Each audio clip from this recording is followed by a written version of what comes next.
Hi everyone, my name is Goblin and welcome to another build video for the Elder Scrolls Online. Today I am looking at a Magicka Templar DPS for the Flames of Ambition update, which is coming up very shortly here. So a lot has changed for DPS this patch. We have CP 2.0 as well as the crit changes and the racial changes, so I'm going to be getting into all of that. And let's just start going over everything that's new with the build. So for setting up your character, you're going to need Race and Mundus. High Elf is still the best for this particular setup. However, Dark Elf is very close, as well as Khajiit is very close, and in some cases can be better depending on sustain and up times of particular buffs with your group. So all three of those are good options. Orc is now also a good option as it also provides spell damage. However, it doesn't provide any magicka bonuses or anything like that. But if you want more health, you can use Orc. And as far as the races go, everything is pretty close. But for this in particular, I am going to be using a High Elf. For the Mundus, I'm using the Thief. You can also do an alternate setup of this where you use some different sets and use the shadow, but for this particular setup, I am using the Thief. That is going to hit for the most. It gets our crit chance up to around 74%, which is quite good for this patch and for Templar, considering we don't get any free crit chance like a Necromancer or a Nightblade. The other thing that I am using to set up my character, I have... For food, I'm going to be using the Ghastly Eye Bowl. This gives Magicka and Magicka recovery. And you can probably use this in content now because, as you can see, my base health is sitting around 18,000. So if you don't need health on your food, Ghastly Eye Bowl is going to be a good recovery set. And for potions, just so you know, I'm using the Alliance Spell Drought. This is also Essence of Spell Power. It gives Magicka back, gives us Major Intellect, and gives Major Sorcery and Major Prophecy, giving us 20% spell damage and a roughly 10% crit chance when we use that potion. And we do not have another source of either of those buffs, so we do need to use those pots. All right, that's going to do it for character setup. Now I'm going to be getting into the gear. So, for the gear, I'm wearing 7 light armor, 2 piece of Zaan's. This gives us spell critical and a flame damage proc when we are within melee range. Of course, we are a Magplar, so if we're using sweeps, we are going to be within melee range at all times anyways. I'm using 5 Mother Sorrow on the body, so this gives max Magicka and a lot of spell critical. This is going to be the most spell critical that we can get from any one set right now, and even though it was nerfed, everything relating to critical was hit, so this is still the best. For the jewelry and weapons, I'm using 5 pieces of Siroria's Perfected on the front bar. This gives us spell damage, Minor Slayer, a lot of maximum Magicka, and then a proc for an AoE on the ground where if we stand in it, we gain stacks of spell damage. Of course, for stationary fights where you can reliably stand in it, this is going to be outperforming basically any other set in terms of spell damage, as well as the Minor Slayer is good to have at all times. On the front bar, we are using 2 Siroria's Daggers. This is new, and I will be talking about this in the passives, so if you're confused as to why this is a dagger and not a staff, go to the passives and I will be talking about that. And on the back bar, we are using a Maelstrom's Perfected Inferno Staff. This hasn't changed. This is just still going to be the best because it will buff the damage of all of our light attacks while we use our Wall of Elements. For the traits and enchantments on the gear, we have all Divines on the armor, as well as all Magicka enchantments. That's going to give us the most crit chance and most max Magicka. All 3 of our jewelry is bloodthirsty with spell damage enchantments. Our main hand dagger is going to be nirnhoned with a flame damage enchantment, and our offhand dagger is going to be precise with a poison damage enchantment. Our back bar weapon is going to be an infused berserker enchantment for the added spell damage. All right, that covers it for all of the gear that I'm wearing. One thing that I will mention is that if you don't have access to Siroria's daggers, you can also use a lightning staff precise with a flame enchantment or an inferno staff precise with a flame enchantment.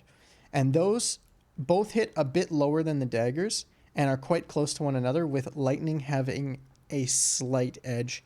However, they're close enough that whatever you have will be worth using. Although if you have access to the daggers, I would recommend using them. It is a fairly significant increase in DPS from having the added crit chance. All right, that is going to cover it for the gear. So for the skills, on the front bar, we are running Inner Light, Blazing Spear, Puncturing Sweep, Radiant Oppression, Purifying Light, and Shooting Star. And on the back bar, we are using Crescent Sweep, Barbed Trap, Channeled Focus, Solar Barrage, Unstable Wall of Fire, and Inner Light again. So, to go over all of these, this is a passive skill. It does give us Major Prophecy, but the reason we use this is for the Max Magicka increase, because Max Magicka does increase our scaling a little bit.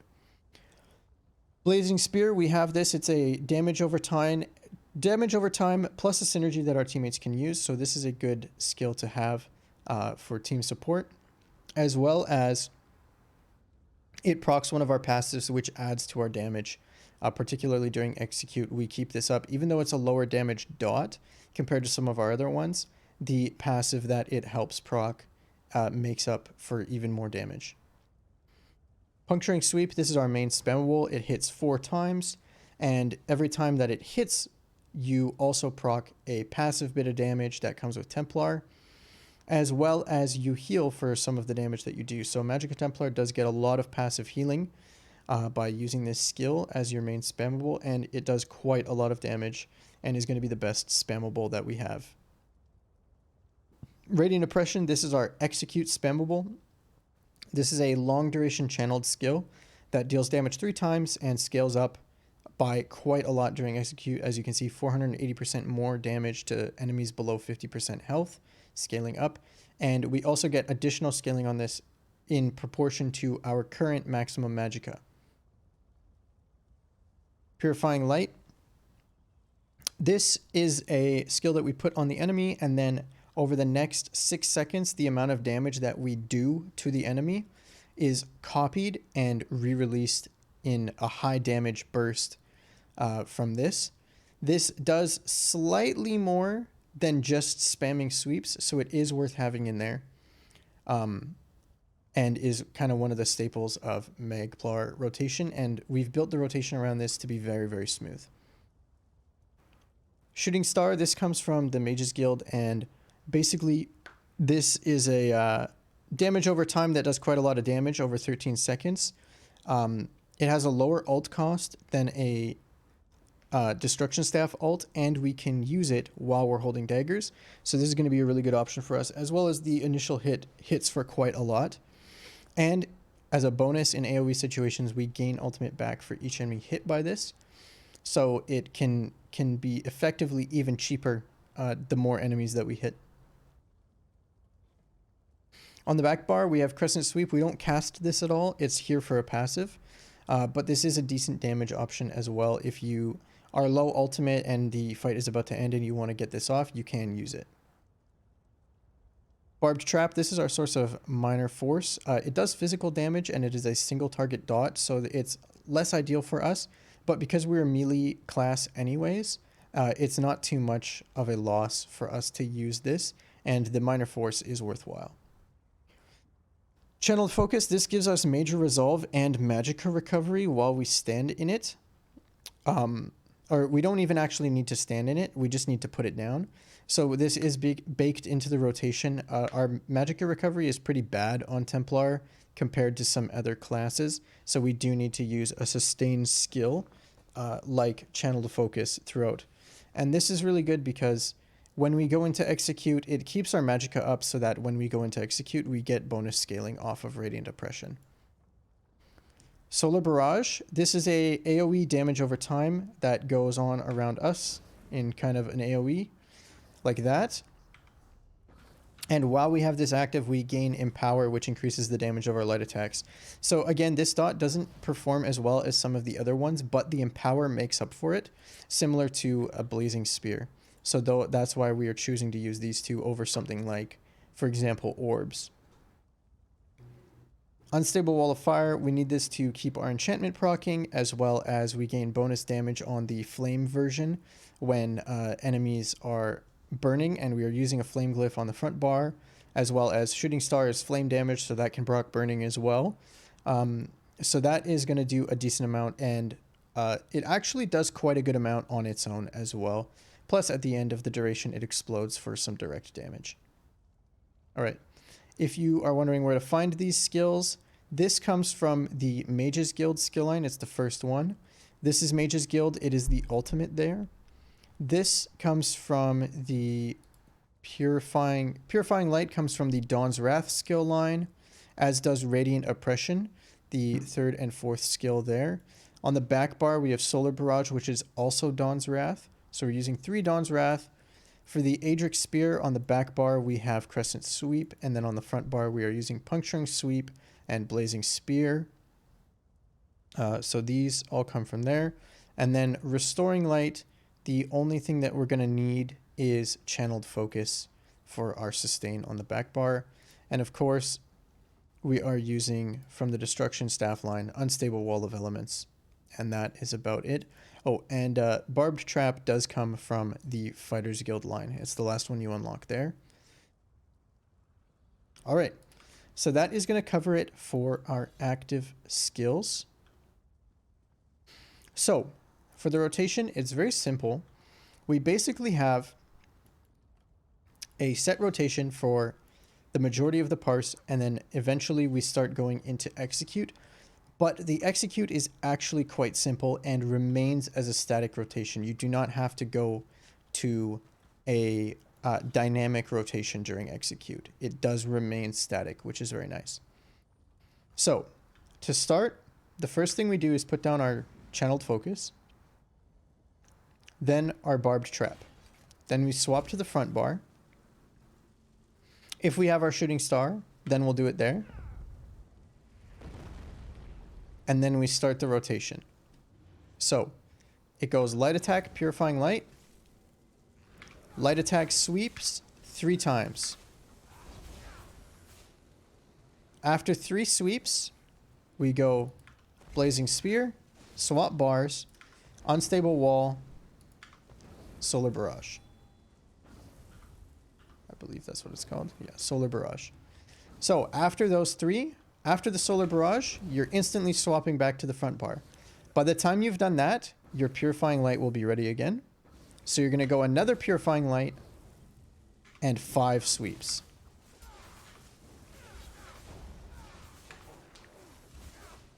By the time you're done 5 sweeps, Purifying Light's ready again. And then we go Purifying Light, Blazing Sphere, Unstable Wall, Solar Barrage, and then this time we recast Channeled Focus and Barbed Trap and swap to the front bar again. Then we go Purifying Light, 3 sweeps, Blazing Spear, Wall, Barrage, Purifying, 5 sweeps.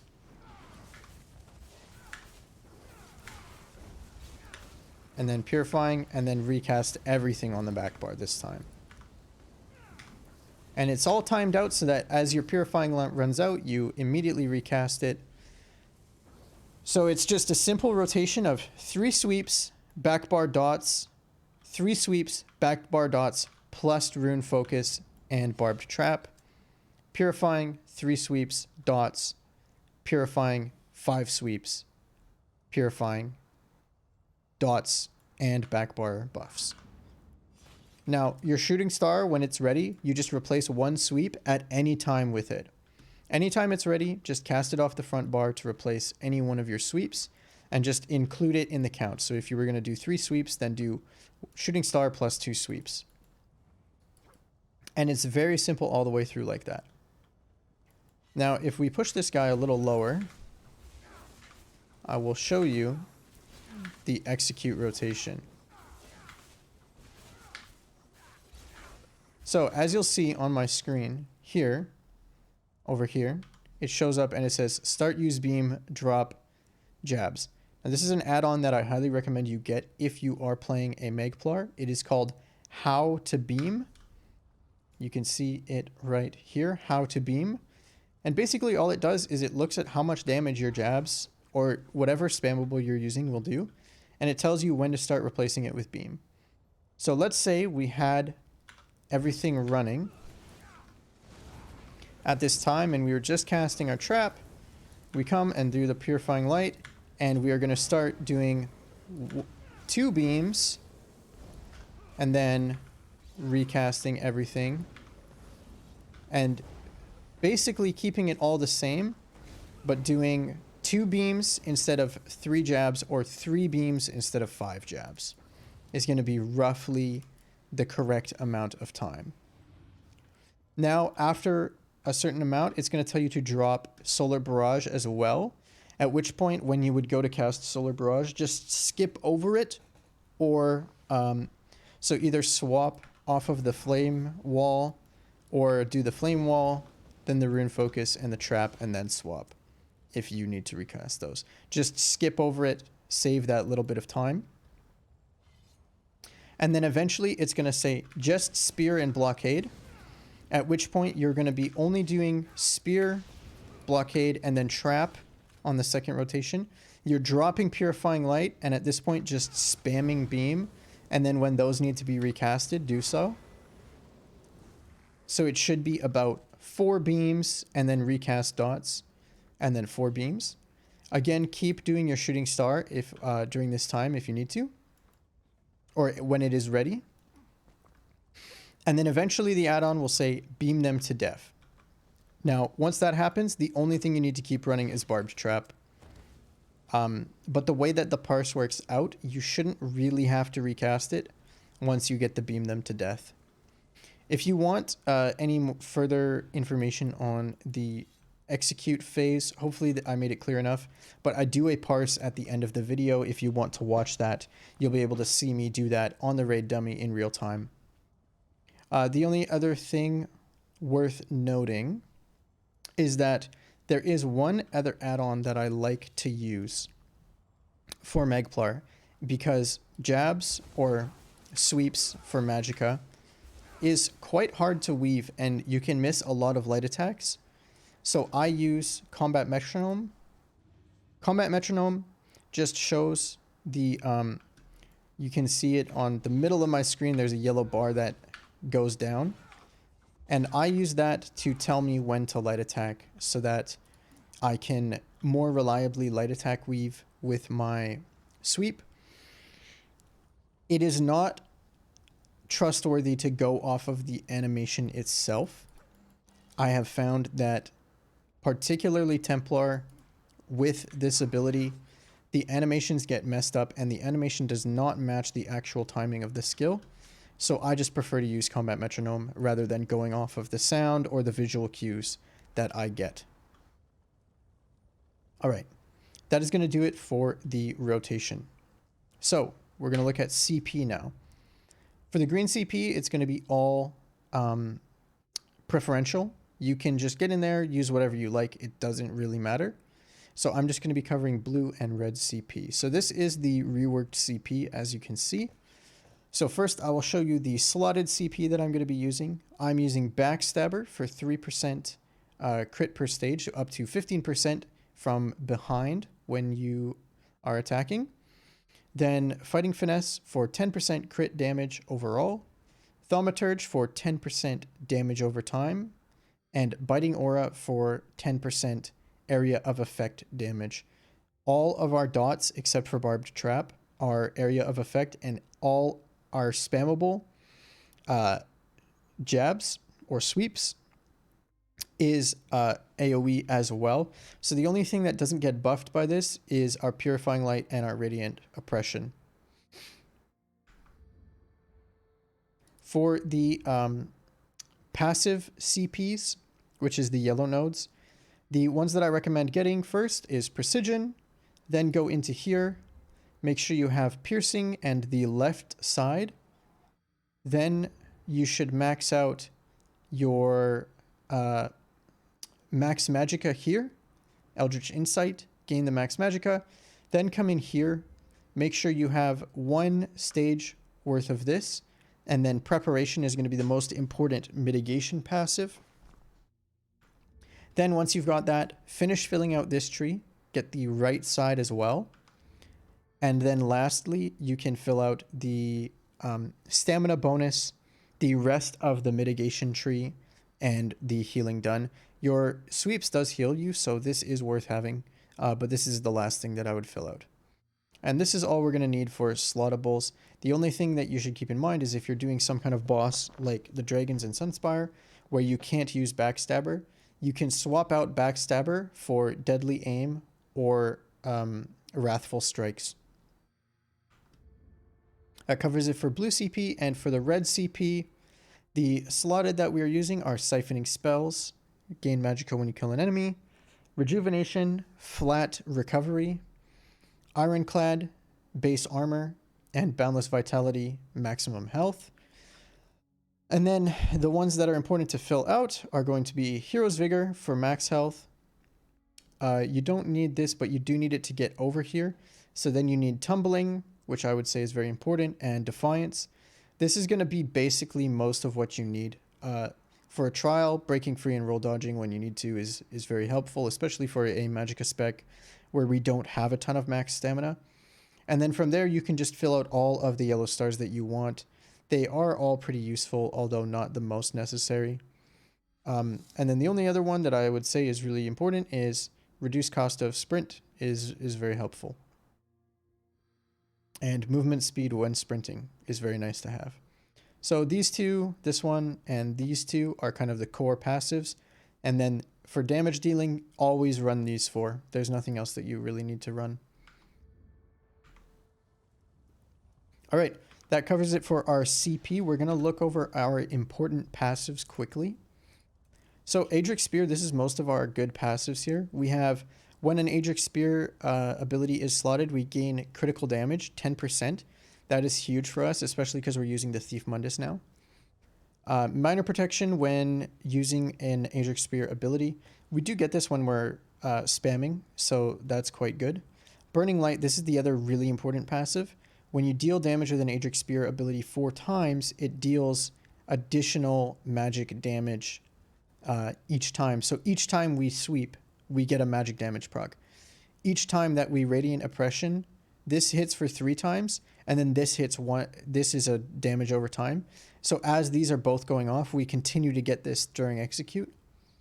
And then lastly but not least, we have Balanced Warrior. This increases our spell resistance and our weapon damage. Now, not important as much for a Magicka spec, but the spell resistance is nice to have. And we do at times use weapon damage like our light attacks.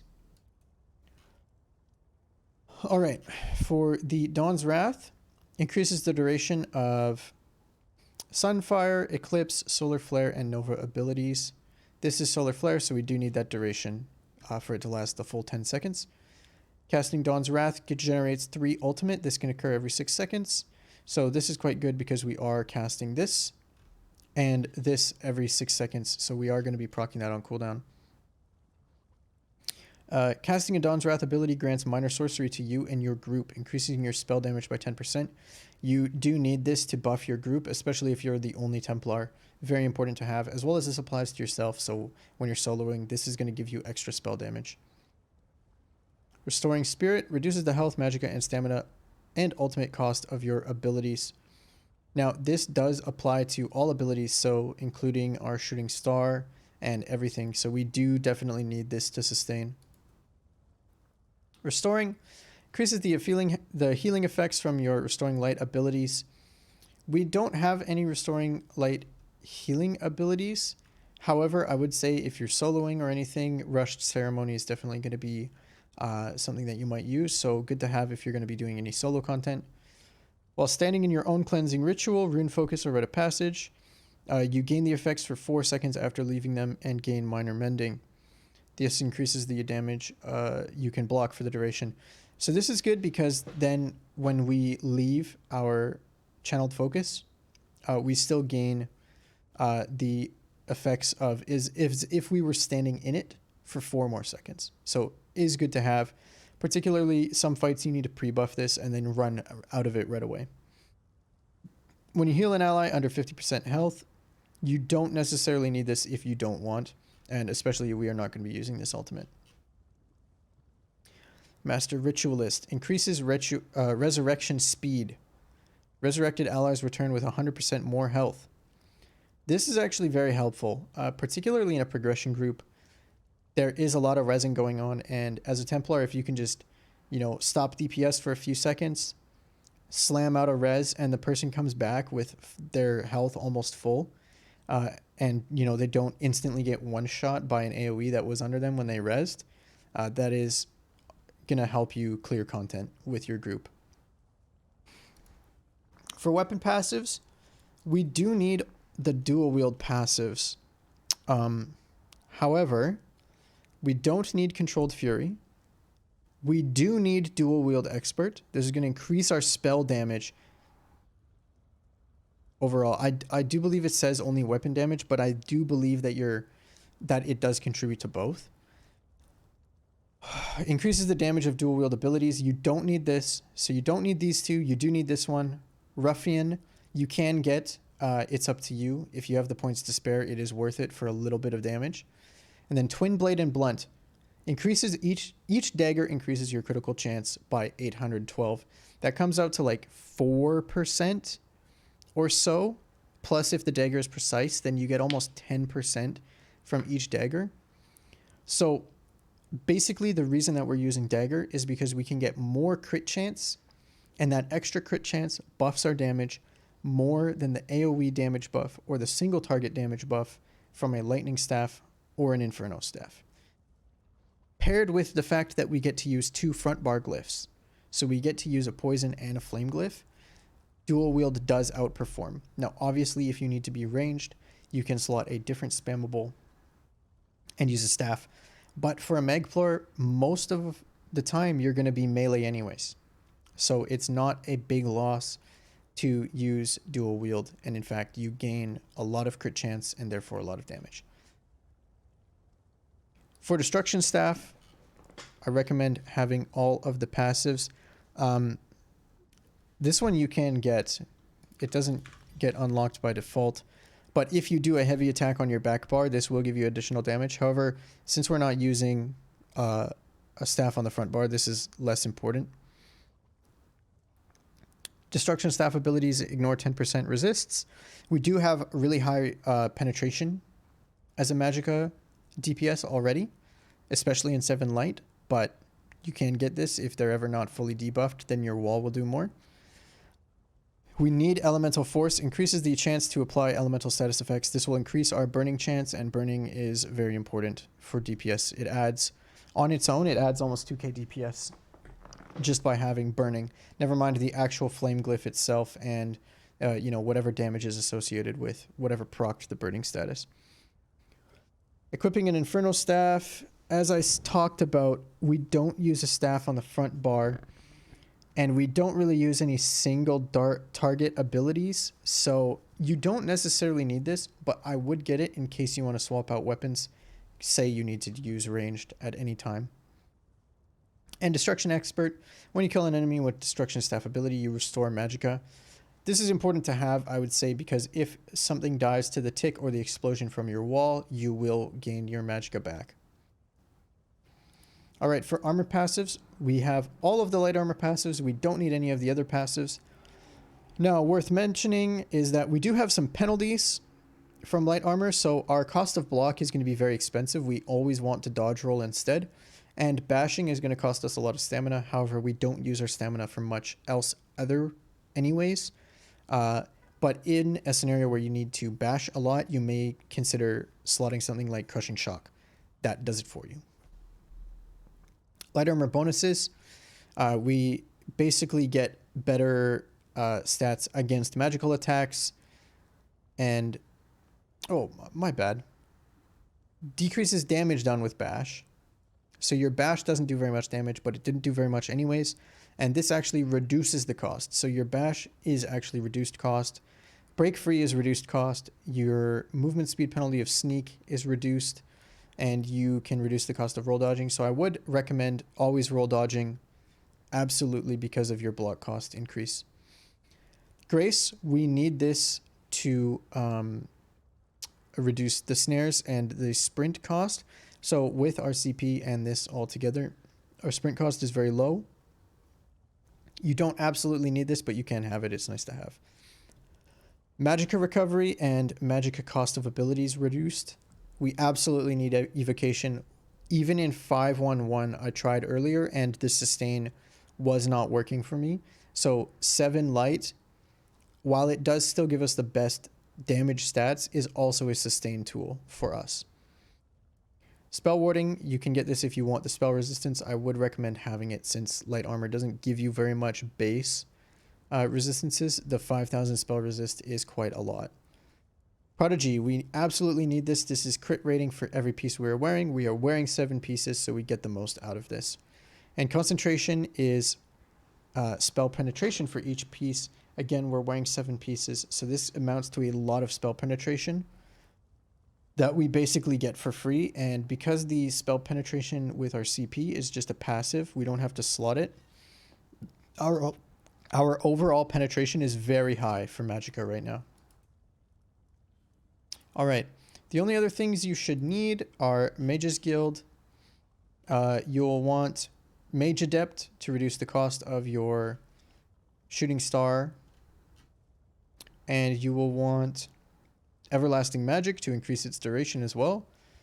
And then Magicka Controller to increase your maximum Magicka and Magicka Recovery. We do have 2 of these skills on the front bar, so we are making use of this.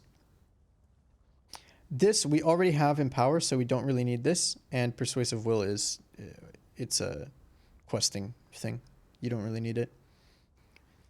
We are not using Stygic Order. We do have the Undaunted passives, max stats, and recovery from synergies. And aside from that, we've got our racial skills. We gain weapon and spell damage for being a high elf. We gain matched Magicka, and when we use an ability, we restore some Magicka if our Magicka has been depleted more. And when you use a ability with a channel or a cast time, you take 5% less damage. This pairs with Templar really well because our 2 main spammables that we use throughout the entire Parse are channeled abilities. Last but not least, medicinal use for alchemy is going to be necessary. Our potions are providing buffs for us, and we need to keep those up. All right, that is all of the passives. So last thing I want to look at is the CMX. So I was able to hit 91.2k DPS with Magplar.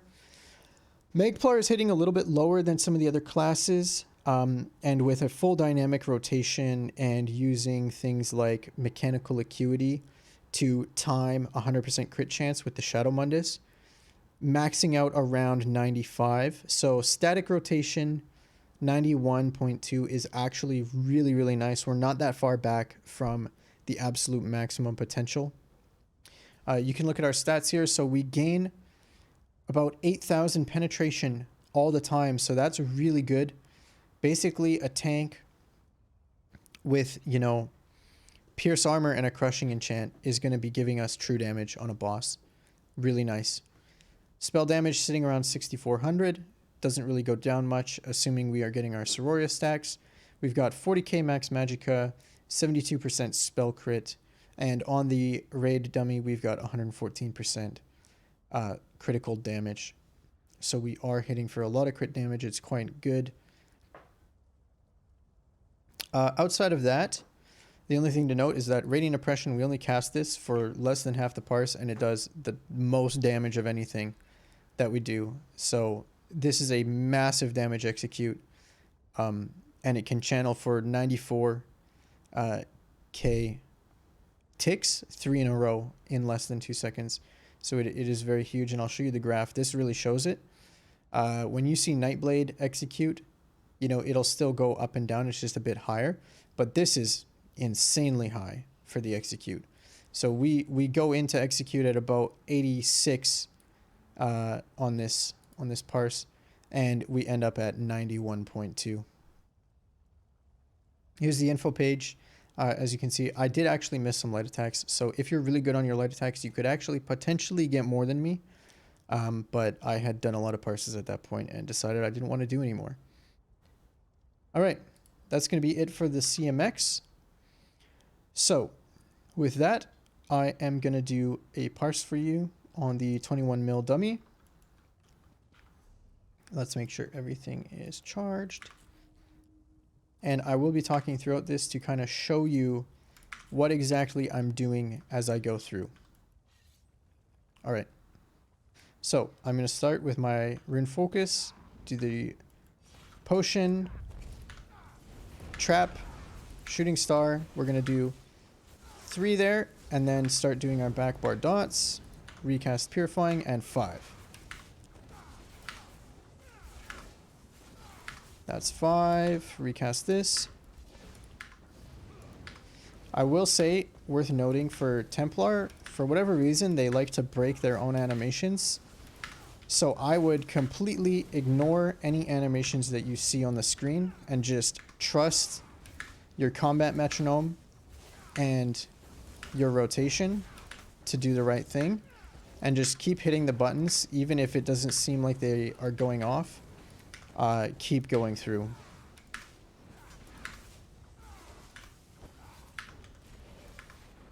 As you can see there, my stuff went super wonky. Okay, here's 5.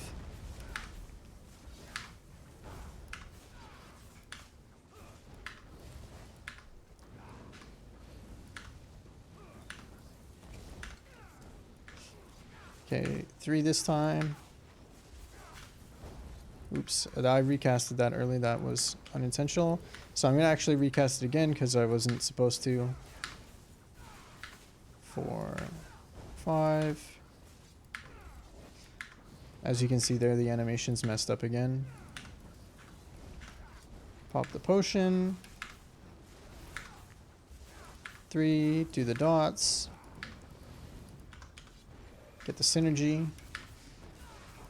Worth noting also, sometimes you have to hit the synergy more than once, especially if it's in the middle of when you're doing sweeps. It just won't pick up. But that's okay. Okay, we're going to do 2 sweeps here because we did a shooting star. Do the back bar.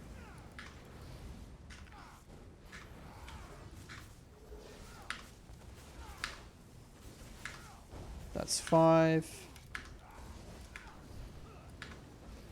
Recast everything.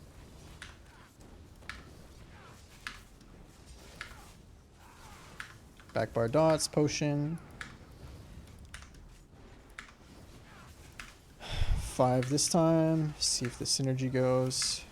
It did go that time, so that's good.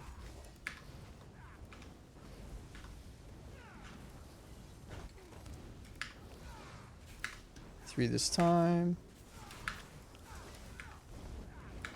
And shooting star should be coming up soon. Okay, so we did 3. We're going to do this. 1 more.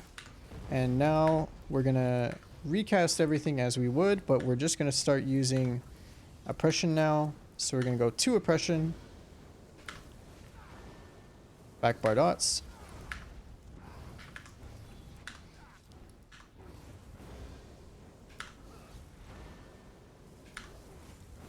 Three oppression. Okay, and then we're going to skip. Now we're just going to do oppression and then wait for spear and blockade. So now we're going to recast those. Keep it running.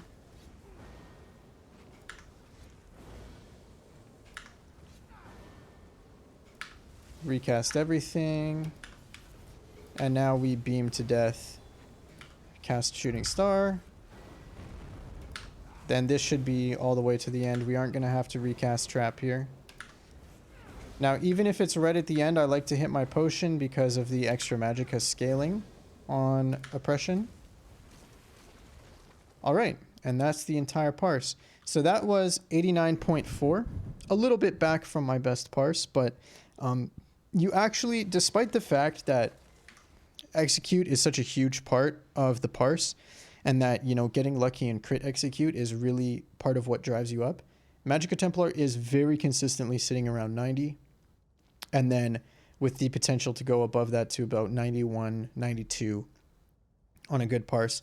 And I saw a guy who got insanely good crit, like 90% crit when his base was like 72%. And he got 90% on Oppression, and it pushed him way up to 97. That was on a dynamic rotation, but you can, if you get very lucky with your crit, you can go very high in comparison to what you would normally pull.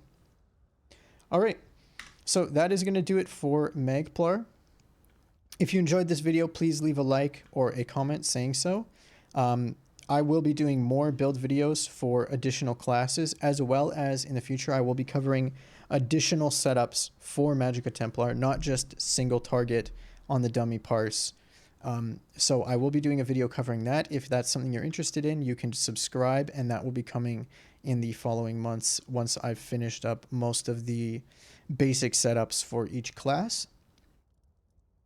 And if there are any classes that you would like to see for the Flames of Ambition update, let me know what classes you would like to see, and I'll make sure to get to them soon. All right, that's all I have for you today.